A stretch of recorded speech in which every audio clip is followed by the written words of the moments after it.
اس آیت کریمہ میں بھی جس کا آغاز اس سورے میں جس کا آغاز اس آیت کریمہ سے ہو رہا ہے، قل هو اللہ احد، اے میرے حبیب ان سے کہہ دو وہ اللہ احد ہے، یعنی ذہن میں تمہارے، تصور میں تمہارے، خیال میں تمہارے، عقیدے میں تمہارے اللہ ہے، مگر وہ اللہ مانو جو وحدہ لا شریک ہے۔ اچھا تھوڑا سا الفاظ پہ غور کر لیجئے۔ آغاز ہے سورہ کا قل کے ذریعے سے۔ قرآن مجید میں 332 جگہ پر لفظ قل آیا ہے، اور معروف ہے کہ جی 4 قل، جبکہ قرآن میں 4 قل نہیں ہے، 5 قل ہیں۔ چاروں قل تو یہ مشہور ہیں جن سے سورہ کا آغاز ہو رہا ہے، سورہ کافرون ہے، سورہ توحید ہے، سورہ ناس ہے، سورہ فلق ہے، مگر سورہ جن بھی قل سے شروع ہو رہا ہے۔ اس طرح قرآن مجید میں 5 قل نہیں ہے، 4 قل نہیں، 5 قل ہیں، اور اگر آغاز میں اور اگر درمیان میں دیکھیں تو 332 جگہ قل کا لفظ استعمال ہوا ہے۔ یہ اس کی 2 علتیں تو بہت موٹی سی ہیں کہ کیوں پروردگار عالم نے بعض آیات کا آغاز قل کے ذریعے، باقی بھی تو اللہ نے ہی کہلوایا ہے نا، اور کلام بھی تو اللہ نے نہیں کہلوایا ہے، صرف یہ چند آیتوں میں یہ قل کیوں کہا گیا ہے؟ سب آیات کے آغاز میں ہوتا یا کسی میں نہ ہوتا؟ یہ قرآن فہمی کا ذوق رکھنے والے، قرآن کی تفسیر پر غور کرنے والے ذرا زیادہ محسوس کریں میری بات کو۔ ایک سبب تو یہ ہے عزیزان گرامی کہ جہاں جہاں حساس موضوعات تھے، جہاں جہاں حساس جس سے رد عمل کا احساس تھا، اور لفظ تھوڑا سا روشن کہوں، فساد کا احساس تھا، جھگڑے کا احساس تھا، لڑائی کا احساس تھا، خون ریزی کا احساس تھا، وہاں اللہ نے کہا قل، تم کہہ دو۔ یعنی یہ بتانا چاہتے ہیں پیغمبر اکرم کہ یہ میں اپنی طرف سے نہیں کہہ رہا۔ قل هو اللہ احد، یہاں جھگڑا ہونا تھا بھائی، جتنی جنگیں ہوئی ہیں وحدانیت کے اوپر ہی ہوئی ہیں۔ قل لا اسألکم علیہ اجرا الا المودۃ فی القربى، اے میرے حبیب ان سے کہہ دو مجھے رسالت کی کوئی اجرت نہیں چاہیے مگر یہ کہ مودت کرو قربا سے۔ لکھ دیتا تاریخ کا قلم فروش مورخ کہ اپنے خاندان کو معاذ اللہ چھوڑ کر گئے، اپنی بیٹی کو، اپنے نواسوں کو، اپنے داماد کو کہا ان کی مودت اختیار کرو۔ سلمان رشدی جیسے لوگ کم تو نہیں ہیں مسلمانوں میں جی، جو اس طرح کی کتابیں لکھ ڈالتے ہیں، اور بہت سارے لوگ ہیں جی۔ یہ کیوں؟ پروردگار عالم، یہ نبی اپنا خاندان چھوڑ کر نہیں، حساس موضوع ہے، اپنا خاندان چھوڑ کر نہیں جا رہے، کسی میں اتنی قابلیت ہے نبی کے خاندان کے علاوہ تو لے کر آؤ۔ یہ جو مقام، یہ جو عظمت اللہ نے اپنے حبیب کی بیٹی، داماد اور نواسوں، اور پھر یہ بیٹی، داماد اور نواسوں کا مسئلہ نہیں ہے، یہ زہرا کے آنے پر نبی جو کھڑے ہو رہے ہیں یہ بیٹی کے رشتے سے کھڑے نہیں ہو رہے، عطائے الہی آ رہی ہے۔ یہ حسنین کی خاطر جو نبی سواری بن رہے ہیں، یہ نواسوں کی خاطر نہیں بن رہے ہیں، بلکہ جیسے اللہ کی وحدانیت پہنچانا نبی کی رسالت کا حصہ ہے، ایسے ہی ان کی مودت پہنچانا بھی نبی کی رسالت کا حصہ ہے۔ قل لا اسألکم علیہ اجرا الا المودۃ فی القربى۔ حساس موضوع تھا۔ ایک اور حساس موضوع، اچھا آپ دیکھیے کہ جب اعلان غدیر کا مرحلہ آیا تو اللہ نے کیا کہا؟ بلغ ما انزل الیک من ربک، اے میرے حبیب پہنچا دو وہ جو ہم نے تم پر نازل کیا، تمہارے رب نے تم پہ نازل کیا۔ وَإِن لَمْ تَفْعَلْ فَمَا بَلَّغْتَ رِسَالَتَهُ، اگر آپ نے وہ پیغام نہیں پہنچایا تو آپ نے کچھ نہیں پہنچایا۔ بات کی آیت، بات کا مرحلہ، وَاللَّهُ يَعْصِمُكَ مِنَ النَّاسِ، اللہ لوگوں کے شر سے آپ کو بچائے گا۔ اس کا مطلب ہے کچھ ہونا تھا اور ہوا، یعنی جو سرکار عالی کے نبی مکرم کے ذہنی عالی میں تھا، سرکار سوچ رہے تھے کہ میں اگر کہوں گا علی میرے بعد تمہارا مولا ہے تو کوئی فساد ہو سکتا ہے، تبھی اللہ کہہ رہا ہے نا کہ لوگوں کے شر سے اللہ بچائے گا، اور اللہ نے بچایا یا نہیں بچایا؟ اچھا اگر آپ کی توجہات میرے ساتھ ہیں تو ایک صفحہ اور تاریخ کا دیکھتے جائیے۔ دعوت ذوالعشیرہ میں بھی فساد ہوا مگر اللہ نے نہیں کہا کہ میں بچاؤں گا۔ بھائی اگر آپ کی توجہ ہے تو یہ جملہ میں دوں گا آپ کو۔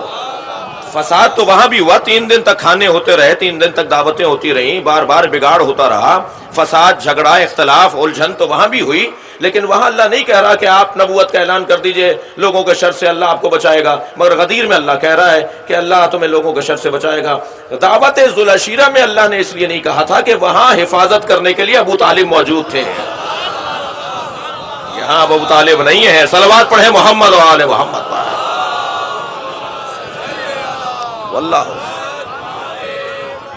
واللہ یعصمک من الناس، اللہ لوگوں کے شر سے آپ کو بچائے گا۔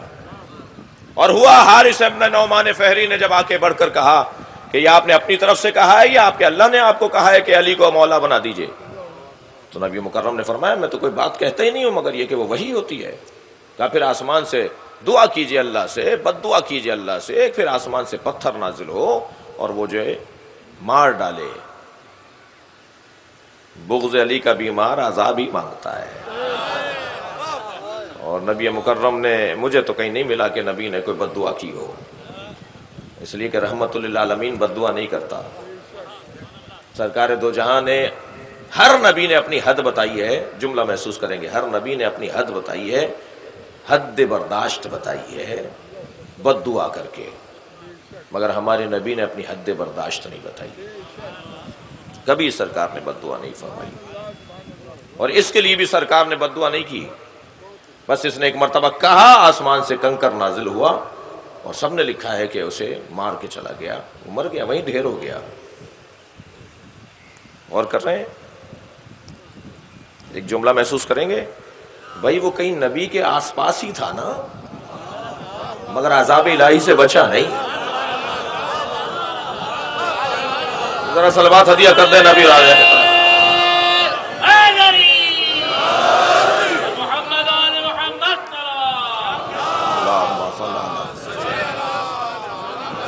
خانہ کعبہ گرانے والا بھی عذاب الہی سے نہیں بچتا، اور مولود کعبہ کا مخالف بھی عذاب الہی سے نہیں بچتا۔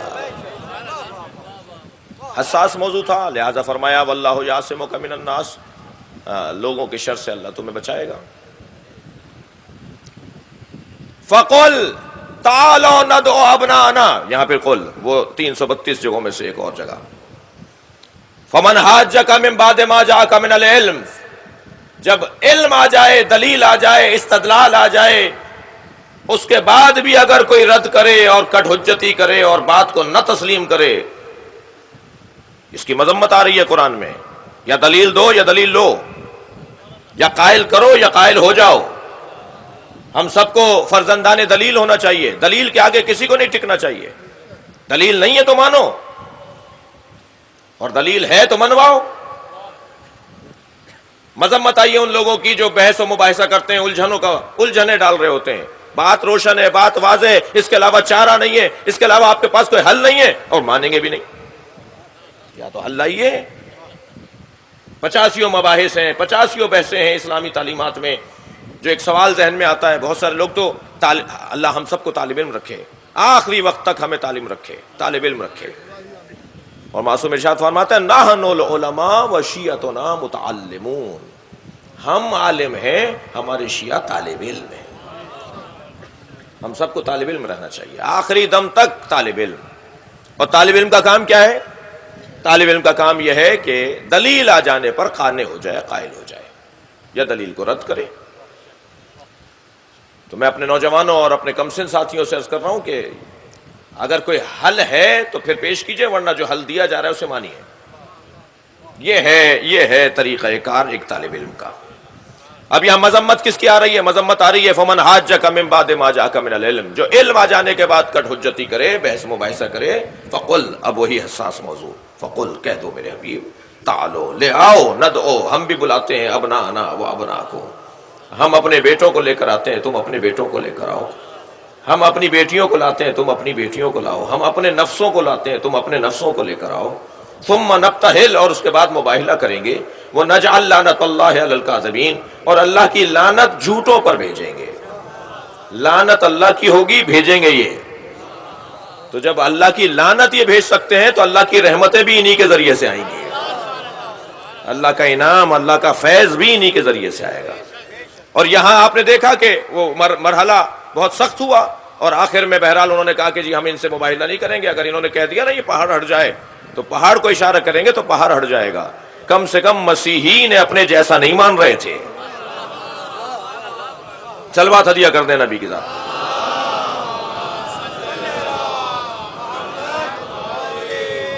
یہاں بھی حساس موضوع تھا.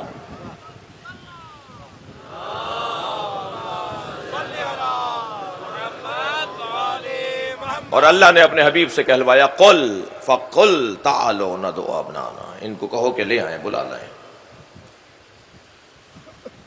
یہ بھی حساس موضوع. ایک اور حساس موضوع سن لیجیے.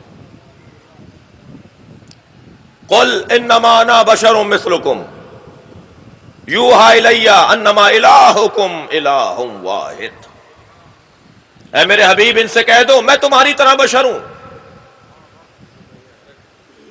ارے بھائی اگر یہ خود بھی بولتے تو یہی بولتے نا. توجہ چاہوں گا. یعنی اللہ خاص کوئی بات ہے جو کہلوا رہا ہے؟ اس میں کوئی خاص بات ہے؟ ہاں اگر کہلوایا کچھ اور کہلوایا جاتا تو سمجھ میں آتا، لیکن اللہ کہلوا رہا ہے، خود نہیں کہہ رہے. اس کے دو پہلوؤں پر میں اہل دقت سے توجہ چاہوں گا. ایک تو یہی کہ بھائی نبی خود بھی کہتے اپنے بارے میں، کوئی پوچھتا آپ کون ہیں کیا کہتے؟ یہی کہتے نا جو مراد ہے لوگوں کی. یعنی جو یہ اپنے منہ سے کہہ سکتے تھے وہ یہ اپنے پاس سے نہیں بولتے تو اور باتیں اپنے پاس سے کیسے بولیں گے؟ اس سے زیادہ روشن بات اور کیا ہوگی؟ مگر وہ جو کہہ سکتے تھے وہ اپنی طرف سے نہیں کہہ رہے.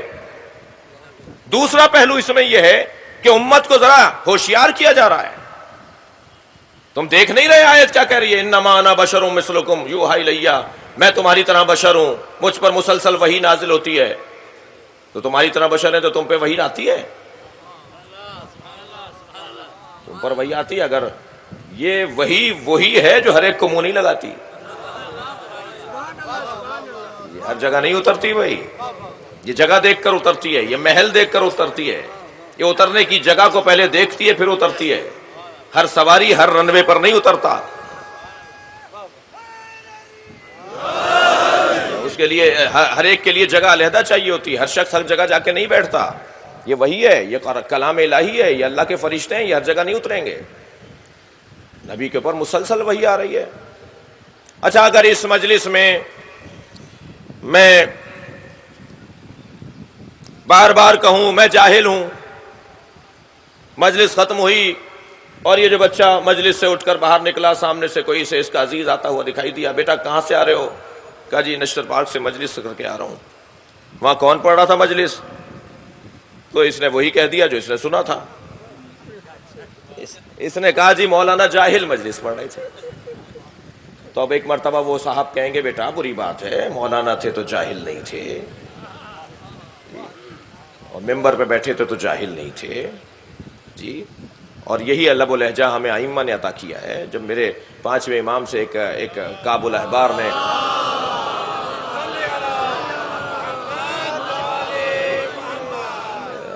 حضرت سے اس نے کہا نا کہ آپ عالم ہیں، حضرت نے فرمایا میں جاہل نہیں ہوں. صلوات پڑھے ذرا محمد و آل محمد.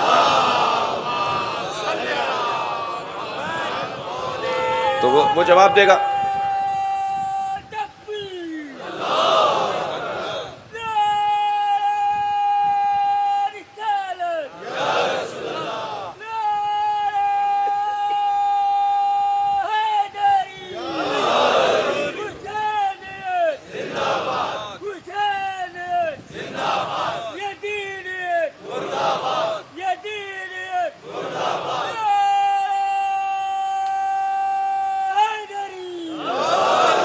غور فرمائیں گے. اب وہ جواب یہی آئے گا نا اس کا کہ بیٹا اگر مولانا تھے تو جاہل نہیں تھے. کہا حضور وہ تو خود کہہ رہے تھے کہ میں جاہل ہوں. کہنا نہیں وہ خود کہہ رہے تھے تو پھر بات واضح ہونی چاہیے. جو اپنے منہ سے کہے اسے خاکساری کہتے ہیں، انکساری کہتے ہیں، تواضع کہتے ہیں. میں اگر پوری تسبیح بھی پڑھ ڈالوں نا میں جاہل ہوں میں جاہل ہوں میں جاہل ہوں تو کہا جائے گا یہ انکساری ہے. لیکن اگر حضرت آیت اللہ سیستانی، حضرت آیت اللہ حافظ بشیر، حضرت آیت اللہ خامنائی، ہمارا کوئی مرجع، ہمارا کوئی بزرگ مجھے کوئی خط لکھ دے نا کہ شہنشاہ حسین جاہل، تو یہی سند بن جائے گی. یہی ڈگری بن جائے گی. اللہ کیوں نہیں کہہ رہا کہ تم ان کی طرح بشر ہو؟ تم کہہ دو میں تمہاری طرح بشر ہوں. بھائی دیکھو نبی کے کمالات، یہ تم جیسے ہوتے تو یہ کمال نہ ہوتے. یہ اپنے منہ سے اس لیے کہہ رہے ہیں، ان کی بات تو سنو. صلوات پڑھیں محمد و آل محمد. ان کے کلام پہ غور تو کرو، ان کے پیغامات پہ توجہ تو کرو، انہیں اپنے درمیان تو بٹھاؤ، ایک صلوات اور ہدیہ کریں نبی اور آل نبی پر.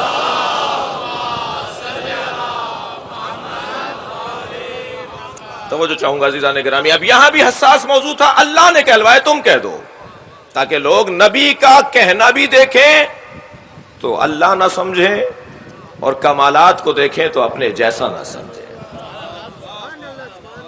اللہ اکبر. جس علی کے بارے میں کوئی جرت نہیں کر سکتا اپنے جیسا بولنے کی، وہ علی نبی کا لعاب لیتے ہیں تو سلونی کا دعویٰ کرتے ہیں.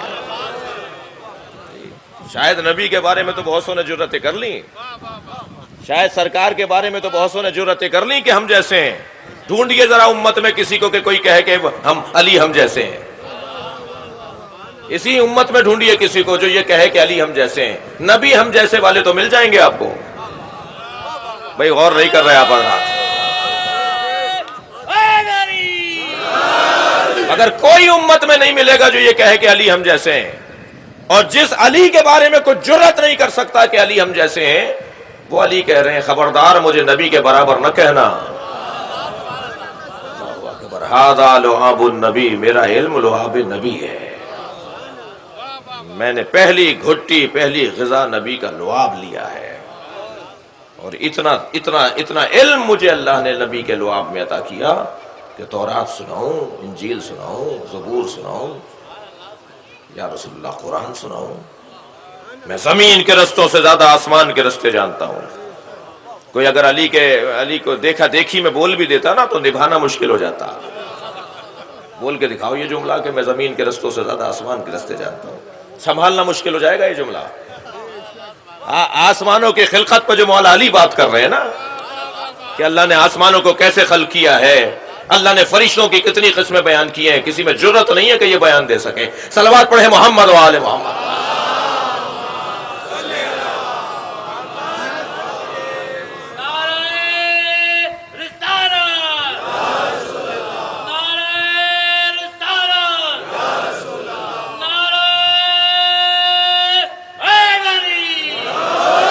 اور ان حساس ترین موضوعات میں سے ایک موضوع عقیدہ توحید کا موضوع.